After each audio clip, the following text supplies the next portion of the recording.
विद्यार्थी मित्रांनो, अशी कोणतीच परीक्षा नाही की ज्यामध्ये गुणाकार करावा लागत नाही आणि त्यामध्ये जर अशी गुणाकाराची उदाहरणं आली की 2 अंकी संख्येला 2 अंकी संख्येने गुणायचंय, एकक स्थानी 1 हा अंक आहे. तर अशा वेळेस गुणाकार आपण एकाच लाईनमध्ये अचूक कसा करायचा ते या ठिकाणी मी सांगणार आहे. त्या अगोदर जर मला 41 गुणिले 31 याचा गुणाकार करायला लावला तर तुम्ही काय करता पहा.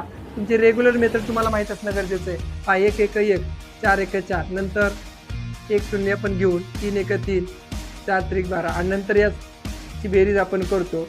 आणि 3 स्टेपमध्ये विद्यार्थी मित्रांनो आपल्याला 41 गुणिले 31 उत्तर 1271 येतं. परंतु हेच उत्तर जर एका लाईनमध्ये मी जर तुम्हाला काढायला लावलं तर बघा कसं शिकायचं.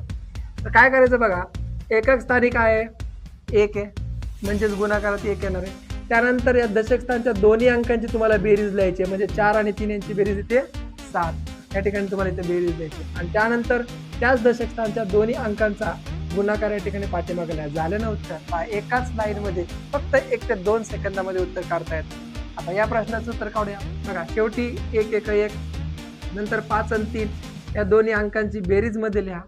त्यानंतर 5 आणि 3 या त्याच 2 अंकांचा गुणाकार या ठिकाणी कडेला लिहा. 5 3 15 म्हणजे 1581 या प्रश्नाचं उत्तर आलं का नाही एका लाईन मध्ये. असंच एका प्रश्नाचं उत्तर 31 गुणिले 61 तुम्हाला सांगायचं आणि कमेंट करून सांगायचं ही ट्रिक तुम्हाला आवडली का. आवडली असेल तर लाईक करायचं आणि आपल्या हक्काच्या चॅनलला सबस्क्राईब करायला विसरायचं आहे. यानंतर भेटूया नवीन भागामध्ये हातच्याच्या गुणाकाराची गणिते घेऊन. धन्यवाद.